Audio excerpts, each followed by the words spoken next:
नमस्कार, times of Swaraj में आप सबों का स्वागत है और मैं हूं संतोष सिंह। और आज 31 दिसंबर है। प्रशासनिक महकमे की अगर हम बात करें तो आज का तारीख हमेशा हर वर्ष महत्वपूर्ण होता है, क्योंकि 31 दिसंबर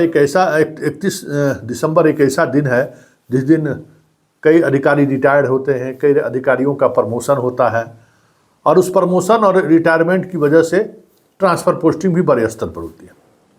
हालांकि कई जिलों के डीएम के तबादले को लेकर राज्य सरकार ने इलेक्शन कमीशन से अनुमति मांगी थी, लेकिन इलेक्शन कमीशन ने वो अनुमति नहीं दी है। वैसे वो लिस्ट पहली बार नीतीश के शासनकाल में सार्वजनिक रूप से हर किसी के व्हाट्सएप पर चल रहा है।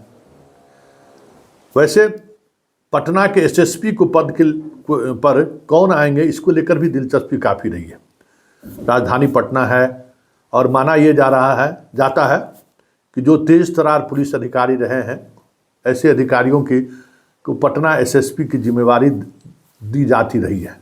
बीच में कुछ ऐसे अधिकारी भी आए जिनका अपना कोई शख्सियत नहीं रहा, पहचान नहीं रहा, लेकिन सरकार है तो बना दिए जिसे बना दिए।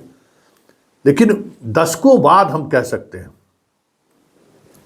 मतलब समझिए कि 98 से हम बिहार की पत्रकारिता से जुड़े हुए हैं और वो भी क्राइम पर मेरी खास पकड़ भी रही है और खास लगाव भी रहा है।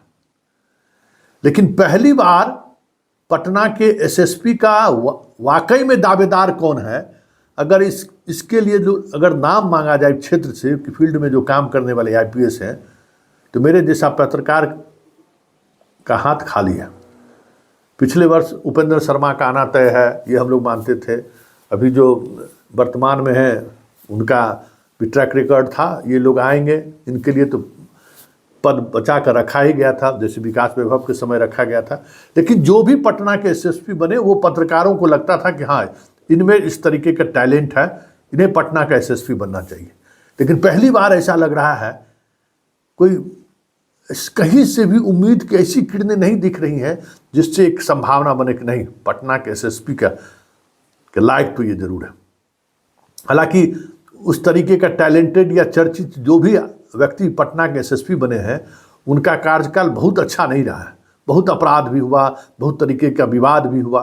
उपेंद्र शर्मा को याद करिए, अच्छे अधिकारी थे, लेकिन उनका पूरा कार्यकाल विवादों से घिरा रह गया। हालांकि बहुत अच्छा काम उन्होंने किया भी।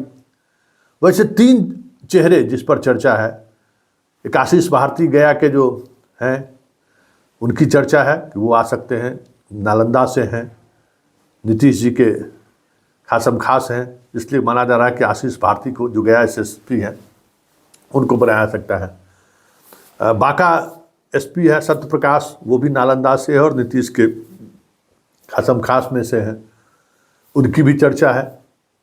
और एक आकाश कुमार दरभंगा एसएसपी है।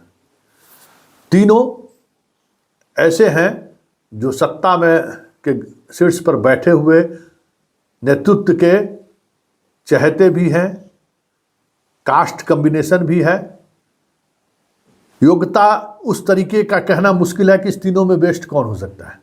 लेकिन जिला वाइज अगर ट्रांसफ़र पोस्टिंग की बात करें तो आशीष भारती को बड़े बड़े ज़िले में काम करने का अनुभव रहा है और अपराधी से जुड़े हुए ज़िलों में भी उनकी पोस्टिंग हुई है। लेकिन इस तीनों में किसी एक की चुनने की बात होगी तो बड़ा मुश्किल है चुनना। बांका एसपी भी अच्छे काम किए हैं। बेगूसराय एसपी रहते हुए आकाश कुमार ने कुछ ऐसा नहीं किया जिससे ये माना जाए कि भाई पटना के लिए वो प्रबल दावेदार है।